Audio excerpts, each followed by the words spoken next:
Amrit noni pain oil, ನೋವಿಗೆ ವಿರಾಮ, ದೇಹಕ್ಕೆ ಆರಾಮ. ವಾಲ್ಮೀಕಿ ಆಯ್ತು, ಇದೀಗ ವಕ್ಫ್ ಬೋರ್ಡ್ ನಲ್ಲೂ ಕೂಡ ಅಕ್ರಮ ನಡೆದಿದೆ ಎಂದು ಹೇಳಲಾಗ್ತಾ ಇದೆ. ರಾಜ್ಯ ವಕ್ಫ್ ಬೋರ್ಡ್ ನಲ್ಲೂ ಕೂಡ ಅಕ್ರಮ ನಡೆದಿದೆ. ಅಕ್ರಮವಾಗಿ ಹಣ ವರ್ಗಾವಣೆ ಮಾಡಲಾಗಿದೆ ಎಂದು ಆರೋಪ ಇದೆ. ವಕ್ಫ್ ಬೋರ್ಡ್ ಮಾಜಿ ಸಿಇಒ ಜುಲ್ಫಿಕಾರುಲ್ ವಿರುದ್ಧ ಇದೀಗ ಆರೋಪ ಕೇಳಿ ಬರ್ತಾ ಇದೆ. ಹಂತ ಹಂತವಾಗಿ ಅಕ್ರಮವಾಗಿ 8 ಕೋಟಿ ವರ್ಗಾವಣೆಯಾಗಿದೆ. ಬೆಂಗಳೂರಿನಿಂದ ಚಿಂತಾಮಣಿ ಅಕೌಂಟ್ಗೆ ಟ್ರಾನ್ಸ್ಫರ್ ಆಗಿದೆ. ಅದು 8 ಕೋಟಿ ಹಣ ವರ್ಗಾವಣೆ ಆಗಿದೆ.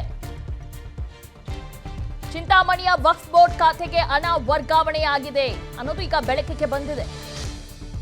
ವಕ್ಫ್ ಬೋರ್ಡ್ ಮುಖ್ಯ ಲೆಕ್ಕಾಧಿಕಾರಿ ಮೀರ್ ಅಹಮದ್ ಅನ್ನೋರು ದೂರನ್ನ ನೀಡಿದ್ದಾರೆ.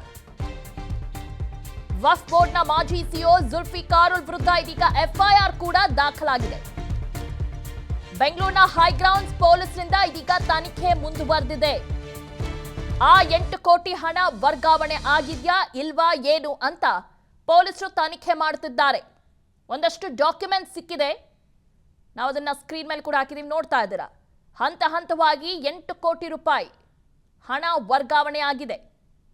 ಅದು ಬೆಂಗಳೂರಿನಿಂದ ಚಿಂತಾಮಣಿ ಅಕೌಂಟ್ಗೆ ಟ್ರಾನ್ಸ್ಫರ್ ಆಗಿದೆ. ಚಿಂತಾಮಣಿಯಲ್ಲಿರುವ ವಕ್ಫ್ ಬೋರ್ಡ್ ಖಾತೆಗೆ ಹಣ ವರ್ಗಾವಣೆ ಮಾಡಲಾಗಿದೆ. ವಕ್ಫ್ ಬೋರ್ಡ್ ಮುಖ್ಯ ಲೆಕ್ಕಾಧಿಕಾರಿ ಮೀರ್ ಅಹಮದ್ ಅನ್ನೋರು ದೂರನ್ನ ಕೊಟ್ಟಿದ್ದಾರೆ. ಈ ರೀತಿಯಾಗಿ 8 ಕೋಟಿ ರೂಪಾಯಿ ಹಣ ವರ್ಗಾವಣೆಯಾಗಿದೆ. ವಕ್ಫ್ ಬೋರ್ಡ್ ಮಾಜಿ ಸಿಇಒ ಆಗಿರುವಂತ ಜುಲ್ಫಿಕಾರುಲ್ ವಿರುದ್ಧನೇ ಆರೋಪವನ್ನ ಮಾಡಿದ್ದಾರೆ ಇವರು.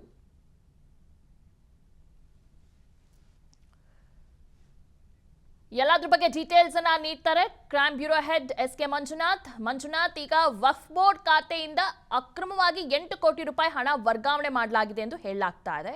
ಇದಕ್ಕೆ ಸಂಬಂಧಪಟ್ಟಂತೆ ಏನೆಲ್ಲ ಅಪ್ಡೇಟ್ಸ್ ಇದೆ?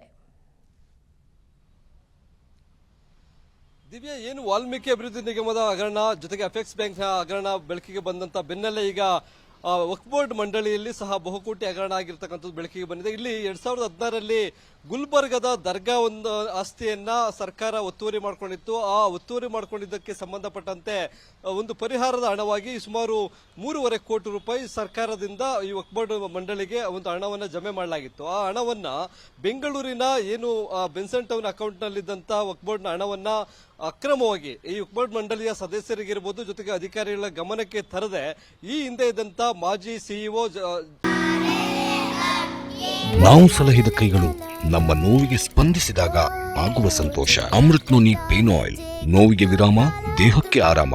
ಜುಲ್ಫಿಕಾರುಲ್ ಅಂತಕ್ಕಂಥ ವ್ಯಕ್ತಿ ಅಕ್ರಮವಾಗಿ ಚಿಂತಾಮಣಿಯ ವಿಜಯ ಬ್ಯಾಂಕ್ ಅಕೌಂಟ್ಗೆ ವರ್ಗಾವಣೆ ಮಾಡ್ಕೊಡ್ತಾರೆ. ಅಲ್ಲಿ ಹಂತ ಹಂತವಾಗಿ ಅದನ್ನ ಚೆಕ್ ರೂಪದಲ್ಲಿ ಡ್ರಾ ಮಾಡಿಕೊಂಡು ವಕ್ಫ್ ಬೋರ್ಡ್ಗೆ ಸುಮಾರು 8 ಕೋಟಿ ರೂಪಾಯಿ ನಷ್ಟವನ್ನು ಉಂಟು ಮಾಡಿದ್ದಾರೆ ಅಂತಕ್ಕಂಥದ್ದು ಒಂದು ಆಡಿಟಿಂಗ್ ಸಂದರ್ಭದಲ್ಲಿ ಬೆಳಕಿಗೆ ಬಂದಿರತಕ್ಕಂಥದ್ದು. ಇಲ್ಲಿ ಯಾವಾಗ ಇಷ್ಟು ವರ್ಷಗಳಿಂದ ಈ ಅಕ್ರಮವನ್ನ ಹಣವನ್ನ ಡ್ರಾ ಮಾಡಿದ್ರು ಅನ್ನೋದಾದ್ರೆ 2016ರಿಂದಲೂ ಹಂತ ಹಂತವಾಗಿ ಹಣವನ್ನ ಡ್ರಾ ಮಾಡಿದ್ದಾರೆ. ಇಲ್ಲಿವರೆಗೂ ಲೆಕ್ಕ ಹಾಕಿದಾಗ ಸುಮಾರು 8 ಕೋಟಿ ರೂಪಾಯಿ ಹಣ ವಕ್ಫ್ ಬೋರ್ಡ್ಗೆ ಸೇರಿದಂತ ಹಣವನ್ನ ಈ ಹಿಂದೆ ಇದ್ದಂತ ಸಿಇಒ ಅದನ್ನ ಅಕ್ರಮವಾಗಿ ಅವರು ಮತ್ತೆ ಅವರ ಕೆಳಗಡೆ ಇರ್ತಕ್ಕಂಥ ಅಧಿಕಾರಿಗಳು ಜೊತೆಗೆ ಬ್ಯಾಂಕ್ ಅಧಿಕಾರಿಗಳೊಂದಿಗೆ ಶಾಮೀಲಾಗಿ 8 ಕೋಟಿ ನಷ್ಟವನ್ನು ಉಂಟು ಮಾಡಿದ್ದಾರೆ ಅನ್ನೋ ನಿಟ್ಟಿನಲ್ಲಿ ಈಗ ಮುಖ್ಯ ಲೆಕ್ಕಾಧಿಕಾರಿಯಾಗಿರ್ತಕ್ಕಂಥ ಮೀರ್ ಅಹಮದ್ ಅಫ್ಸರ್ ಅಂತಕ್ಕಂಥ ವ್ಯಕ್ತಿ ಸಿಇಒ ಅಂದ್ರೆ ಈಗಿರ್ತಕ್ಕಂಥ ಸಿಇಒ ಹೈಗ್ರೌಂಡ್ ಪೊಲೀಸ್ ಠಾಣೆಗೆ ಒಂದು ದೂರನ್ನ ದಾಖಲು ಮಾಡಿದ್ದಾರೆ. ದೂರಿನ ಆಧಾರದ ಮೇಲೆ ಇಬ್ಬರು ಬ್ಯಾಂಕ್ ಅಧಿಕಾರಿಗಳನ್ನ ಬಂಧಿಸಿದ್ದಾರೆ. ಜೊತೆಗೆ ಈ ಸಿಇಒ ತಲೆ ಮರೆಸಿಕೊಂಡಿದ್ದಾರೆ.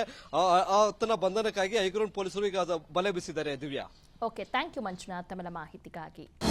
ಅನುಕ್ಷಣದ ಸುದ್ದಿಗಳಿಗಾಗಿ Vistara news YouTube channel subscribe ಮಾಡಿ.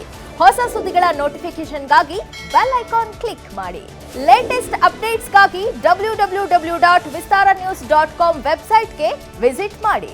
ಅಂಗೈಯಲ್ಲೇ ಜಗತ್ತಿನ ಸುದ್ದಿ ತಿಳಿಯಲು Vistara news Kannada app download ಮಾಡಿ.